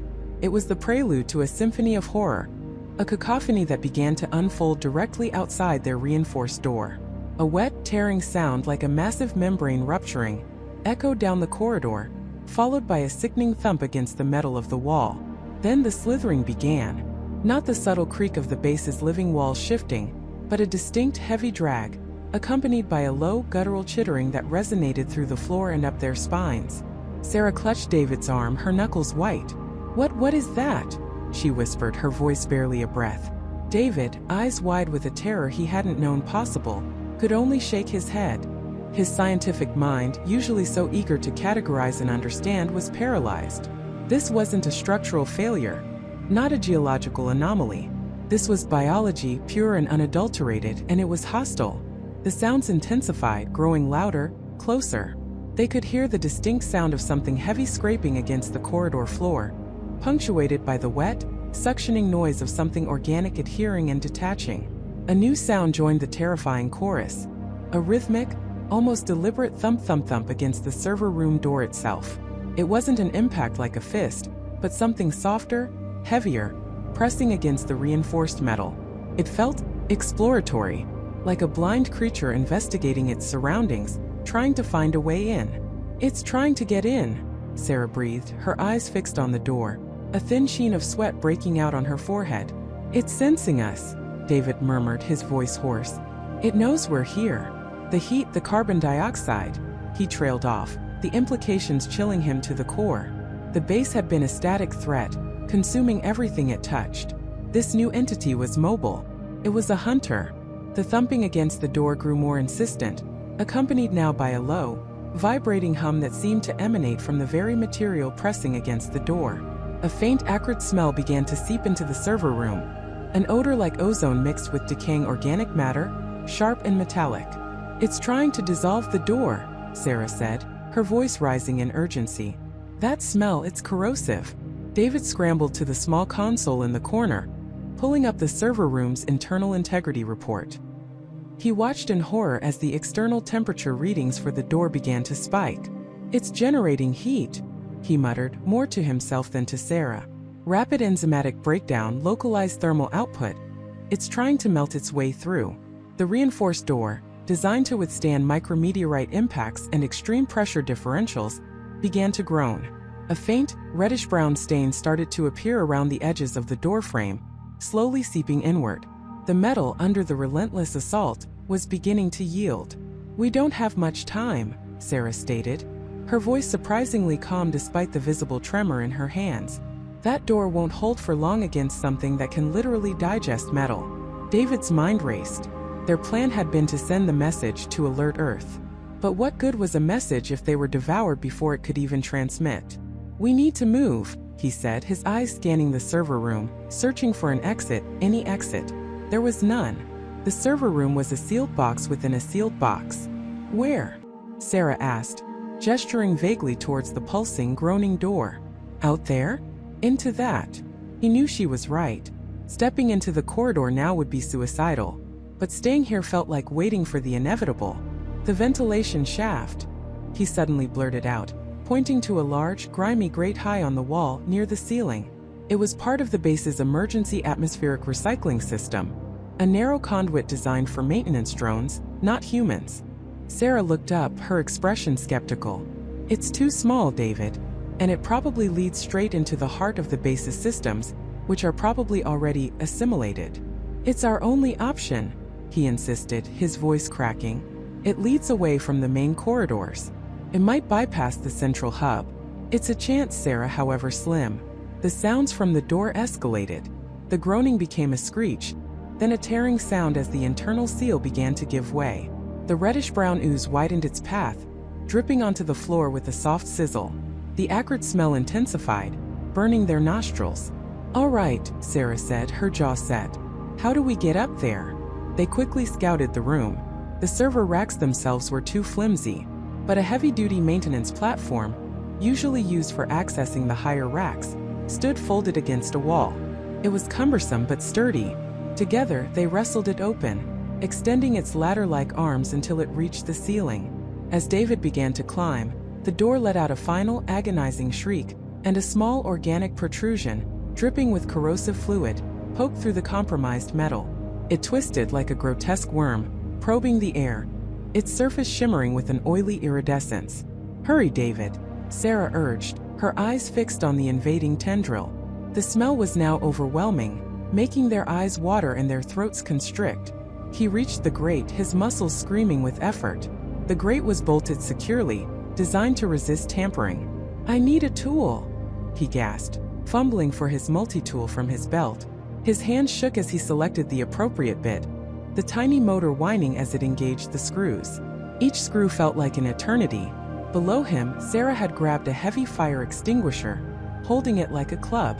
She watched the tendril, which was growing thicker, pushing aside the melting metal. It wasn't a single tendril anymore. It was a cluster, writhing and expanding, pushing through the breach. "It's like its sensory organ," David grunted, twisting another screw, trying to find an opening to test the environment. One of the tendrils, now thick as a human arm, stretched inward, its tip flattening, expanding into a fleshy, disc-like appendage. It seemed to be scanning the room, perhaps detecting their heat signatures, their pheromones. It moved with a disturbing intelligence, not random thrashing, but a deliberate searching motion. David finally loosened the last screw. The grate was heavy, but he managed to pry it open, letting it clang loudly against the metal wall above. A rush of stale metallic air, tinged with that same acrid odor, assaulted him. He peered into the darkness. It was a tight squeeze, barely wide enough for his shoulders. "I'm through," he yelled down to Sarah. "Come on." Below, the organic mass was actively pushing its way through the door. The reinforced metal was buckling inward, groaning under the immense pressure.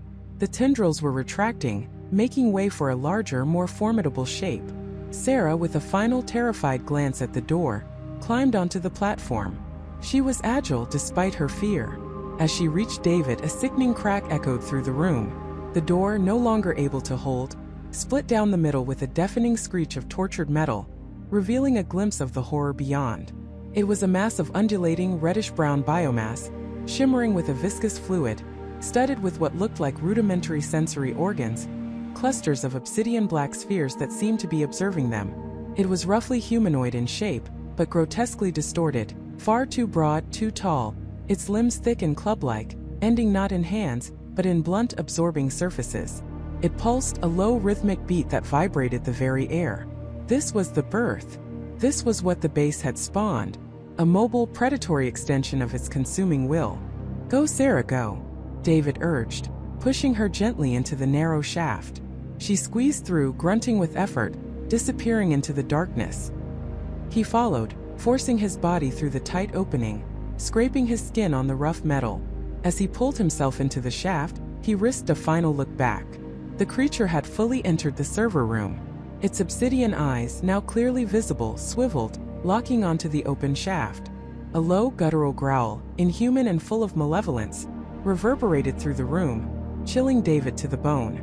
It knew where they were going. They were in a ventilation shaft, a cramped, dark tunnel, the air thick with dust and the pervasive metallic organic smell that now defined Europa Base. David could hear Sarah ahead of him, her breathing ragged, her movements clumsy in the confined space. He crawled, pushing himself forward, every muscle screaming in protest.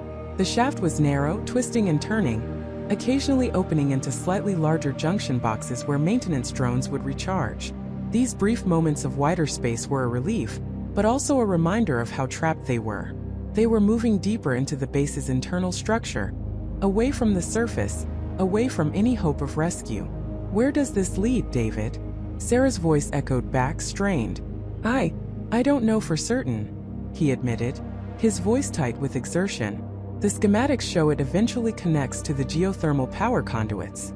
Maybe we can find a way to the secondary power core, isolate it, cut off the base's energy source."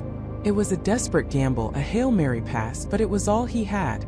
If they could starve the base, perhaps they could weaken it or at least slow its growth. Behind them, the growling intensified, closer now, accompanied by the distinct sound of something large scraping against the metal of the shaft entrance. The creature was following. It was adapting. It was pushing its grotesque body into the narrow opening, deforming itself to fit, driven by an insatiable hunger. "It's coming after us," Sarah said, a note of pure terror in her voice. "Keep moving," David yelled, trying to ignore the scraping sounds behind him. The thought of that pulsating, obsidian-eyed horror squeezing itself into the shaft, relentlessly pursuing them, was almost enough to break him. They crawled for what felt like an eternity, the air growing warmer, more humid. The metallic organic stench was replaced by a sulfurous, almost volcanic odor. They were indeed nearing the geothermal conduits. The shaft began to slope downwards, the metal beneath their hands growing slick with condensation. Suddenly Sarah stopped. "David, look!" Ahead, the shaft opened into a vast, cavernous space, dimly lit by an eerie, pulsating red glow. It was a colossal chamber, carved deep into Europa's ice, where massive conduits thick as sequoia trees pulsed with raw geothermal energy. This was the heart of the base's power, the very source of its lifeblood. But it wasn't just the conduits that pulsed. The walls of the cavern itself were alive, coated in the same reddish-brown biomass they had seen throughout the base. It shimmered, expanded, contracted, an enormous living tapestry of organic matter.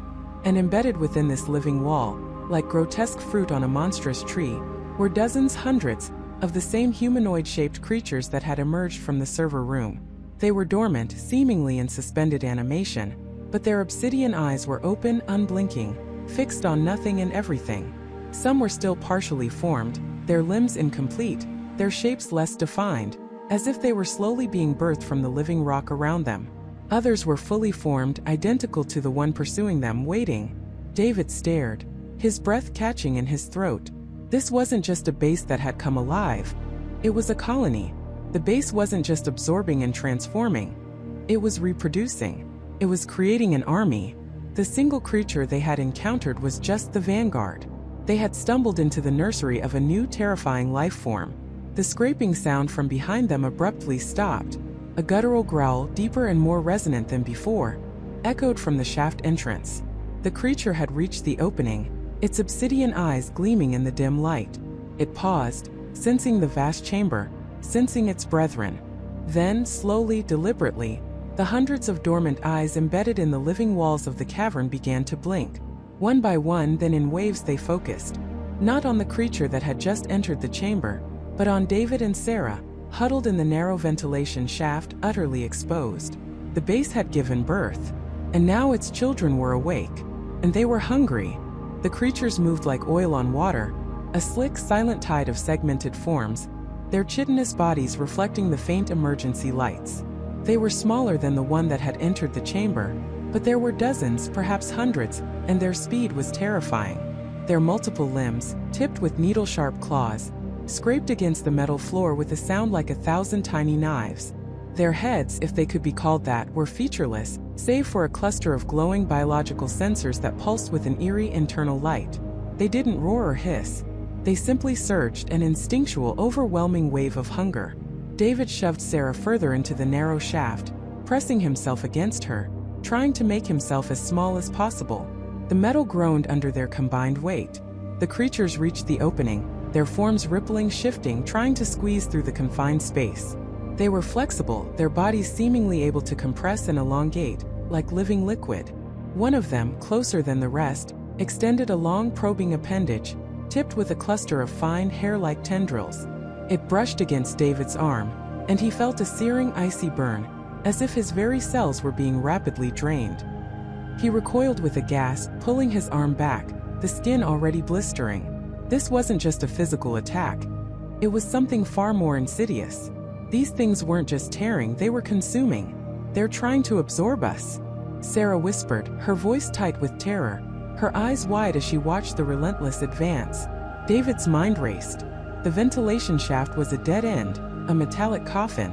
They were trapped. But as the first few creatures began to force their way in, their segmented bodies scraping against the metal, he saw a glimmer of desperate hope. Just above them, recessed into the ceiling of the shaft, was an emergency access panel, probably for maintenance of the air filtration system. It was small, barely large enough for one person to squeeze through, but it was there. "The panel!" he yelled, pointing with his good arm. "Sarah, can you reach it?" She looked up, her face grim. "Maybe, but it's bolted shut." He pulled out the plasma cutter, the one they'd used to get through the locked doors. It was their last resort, a desperate gamble. "Start cutting. I'll hold them off." The creatures were now half inside the shaft, their glowing sensors fixed on them. Their bodies emitted a faint, high-pitched hum, a sound that resonated deep in David's bones, making his teeth ache. He swung the heavy tool kit he still clutched, a desperate, clumsy blow that connected with the lead creature's forward segment. There was a sickening crunch and the creature recoiled, its body twitching erratically. But it was only momentary. More pressed forward, their tendrils lashing out, seeking purchase, seeking life.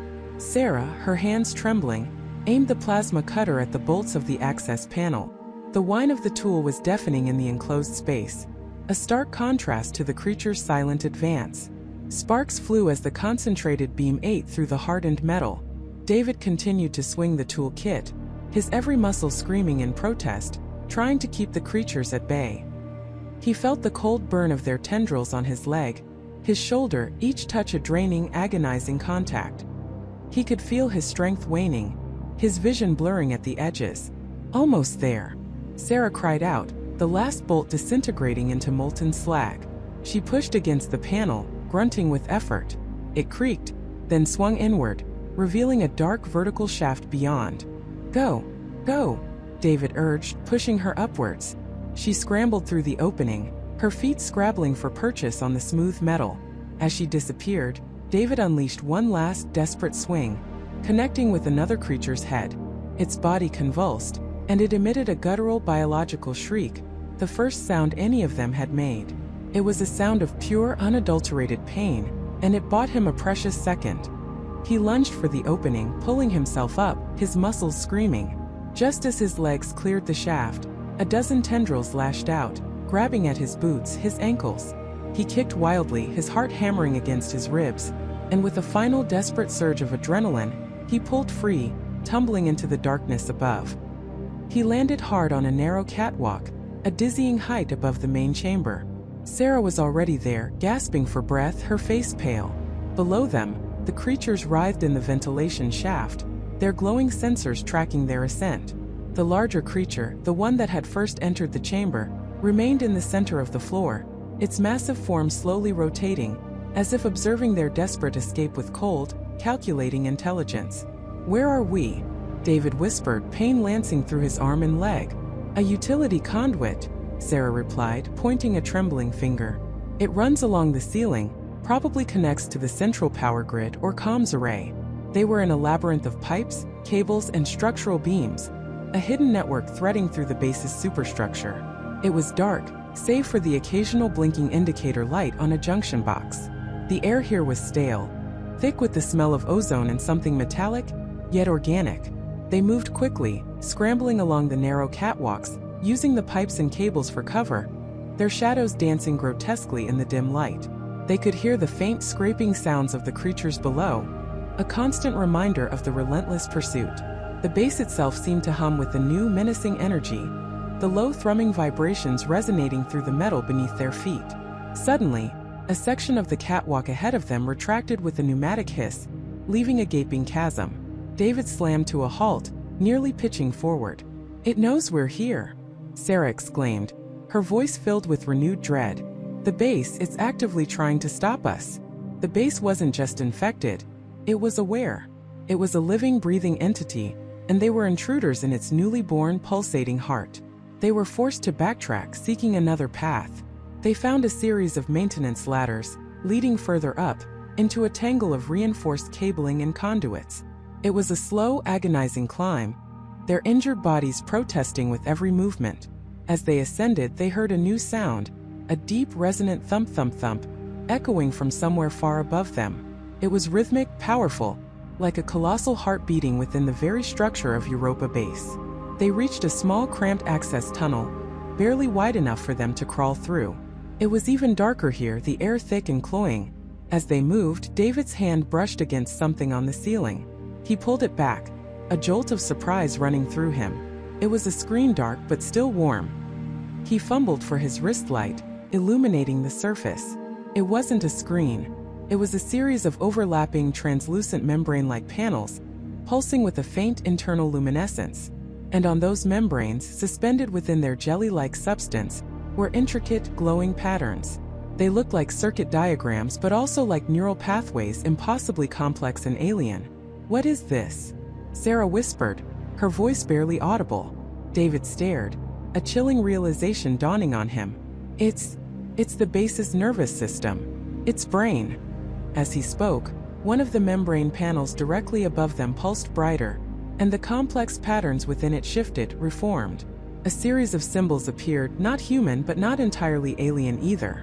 They were geometric, yet fluid, like a language designed by something that understood both mathematics and organic growth. Then a single image materialized on the membrane, shimmering into existence. It was a schematic of Europa Base, but distorted, warped. Sections of the base were highlighted, pulsing with the same eerie light as the creature's sensors. And in the very center, where the primary reactor core should have been, was a massive pulsating node, radiating tendrils of light that permeated every system, every chamber of the station. And connected to that central node, like parasitic roots, were countless smaller nodes, each one corresponding to the creatures they had just encountered. "It's not just the core," Sarah breathed, her voice filled with dread. "The entire base, it is the organism. The reactor is its heart, and these creatures, they're its extensions. Its cells." The image on the membrane shifted again, zooming in on the central node. As it did, a new set of symbols appeared, forming a sequence, a countdown. And below it, a single horrifying word, translated by some instinctual understanding that bypassed language, burned itself into their minds. Ascension. The base wasn't just alive. It was evolving. And it was preparing for something far grander, far more terrifying than mere survival. It was preparing to spread. The relentless thumping sound from above intensified, becoming a powerful, deafening rhythm. The entire base vibrated with it, a gargantuan heartbeat. They had to stop it. They had to send a warning. But how do you kill an entire station, an entire living, breathing, sentient base that was now actively fighting back, preparing to ascend? Their only hope lay in the very heart of the beast, the power core that now served as its pulsating central brain. But getting there meant navigating a maze that was now actively trying to kill them, and facing the monstrous entity that had just given birth to an army of its children. Their time was running out. The countdown on the membrane pulsed, each beat a hammer blow against their dwindling hope. They were no longer just survivors. They were the last resistance against an intelligence that sought to reshape not just Europa, but perhaps everything beyond it. The countdown on the membrane pulsed, each beat a hammer blow against their dwindling hope. They were no longer just survivors. They were the last resistance against an intelligence that sought to reshape not just Europa, but perhaps everything beyond it. Michael, status on the core overload. Jessica's voice was strained, barely audible above the groaning of the station and the incessant high-frequency whine that now permeated their very bones. The air shimmered, the visual distortions growing more severe, as if the very fabric of reality within the command center was unraveling. Michael, his face slick with sweat, slammed a fist onto a sparking console. Almost there, Jess. The primary conduits are fused, but I'm trying to reroute through the emergency power grid. It's barely holding together. He wrestled with the tangled mass of wires, sparks flying around his gloved hands. We'll get a full implosion, enough to collapse this entire sector, but it's going to be tight. Emily, hunched over the comms terminal, fingers flying across holographic interfaces, called out, "I'm prepping the burst transmission. It's going to be raw data, everything we've recorded, every log, every observation. No time for encoding, no time for niceties. Just a warning." Her eyes, wide with a desperate resolve, met Jessica's. "It's our only shot at getting the truth out, even if it's just a whisper across the void." David, his plasma rifle held steady, stood guard by the main door, which shuddered with each pulse of the membrane.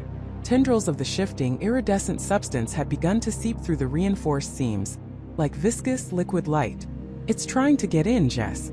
The structural integrity is failing fast. We don't have much time for a clean extraction, let alone a transmission."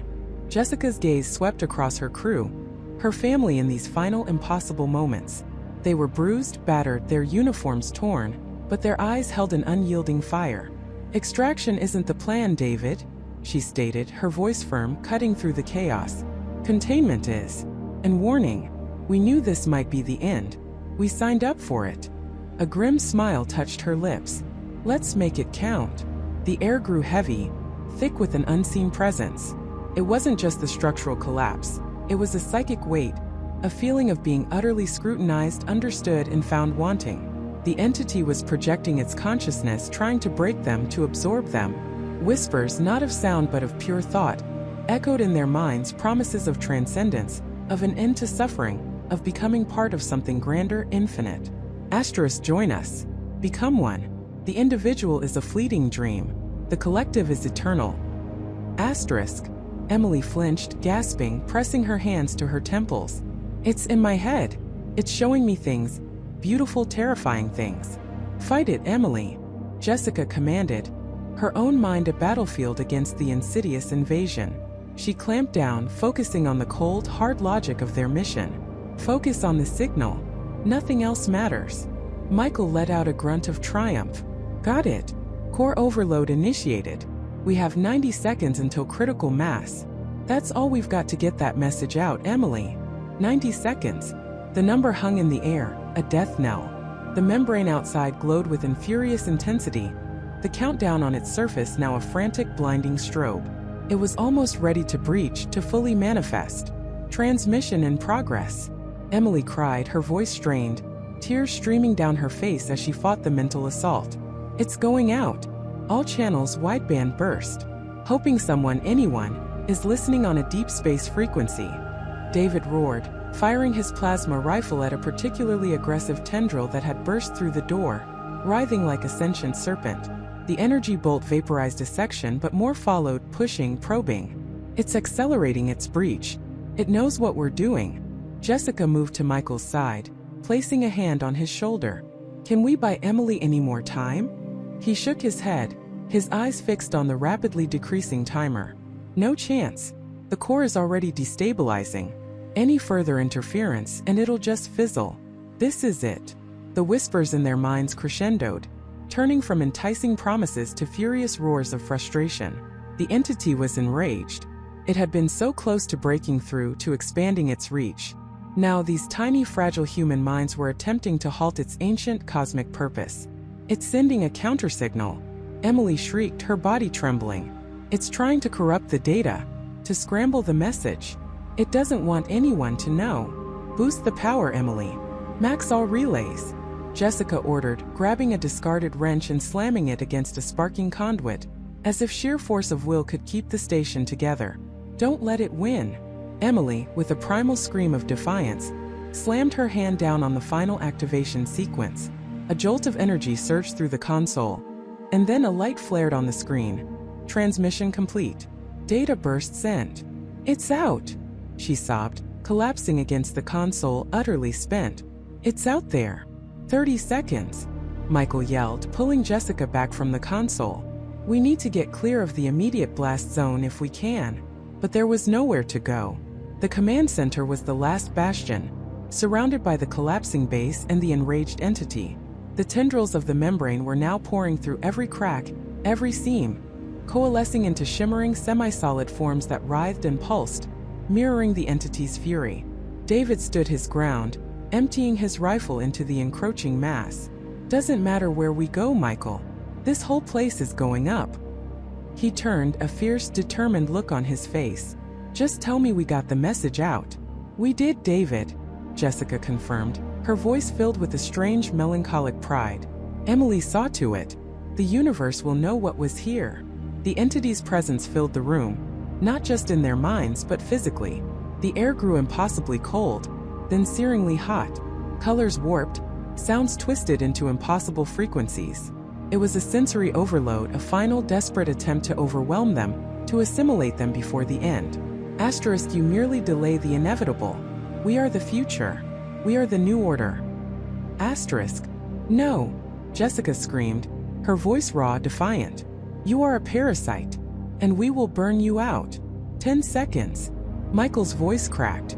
He reached out, grabbing Jessica's hand, his grip tight and reassuring. The membrane outside the viewport cracked, fragments of ice and alien energy spraying inward. The entity was breaking through, its true form, or at least a manifestation of its power, becoming visible, a vast, swirling vortex of light and shadow, with impossible geometry shifting within its core. It was immense, ancient, and utterly alien. David, out of ammo, drew his combat knife, turning to face the breach, ready to meet it head-on. Emily, slumped against the console, her eyes closed, still held a faint, defiant smile. 5. The ground vibrated violently. The lights flickered and died, plunging the command center into a terrifying, flickering twilight illuminated by the entity's growing, pulsating light. 3. Jessica squeezed Michael's hand, her gaze fixed on the horrifying spectacle unfolding outside the viewport, on the entity that sought to consume them all. 2. The whispers reached a fever pitch, a chorus of alien voices screaming in their minds, a final desperate attempt to break their will, to snatch victory from the jaws of their sacrifice. 1. Then silence. Not the absence of sound, but an overwhelming, deafening void. A brilliant, searing white light erupted from the core of Europa Base, expanding outward with impossible speed. The light consumed everything: the command center, the writhing tendrils of the entity, the vast, shimmering membrane, the very ice itself. It was an implosion, a localized supernova, a desperate act of purification. In that final blinding flash, the last message from Europa Base, a frantic burst of data, a desperate warning, hurtled through the frozen expanse of space. It carried the chilling truth of an ancient, cosmic intelligence, a parasitic consciousness that sought to reshape life, to assimilate entire worlds, beginning with the frigid moon of Europa. It carried the desperate hope that someone somewhere would hear it. The silence returned to the Jovian moonscape, shattered only by the faint, distant crackle of interstellar static. Europa was scarred, a new massive crater marring its otherwise pristine surface, but beneath the ice, the threat was for now contained. The message, however, was still out there, a ghost in the machine screaming across the void. And somewhere, perhaps light years away, an automated deep space antenna, designed to pick up the faintest whispers from the cosmos, registered a faint, garbled burst of data. It was an anomaly, a signal unlike any other, carrying with it a warning so profound, so terrifying, that it would forever change humanity's understanding of its place in the universe. The entity was defeated for now, but the knowledge of its existence, the chilling truth of what lay beyond, had finally escaped Europa.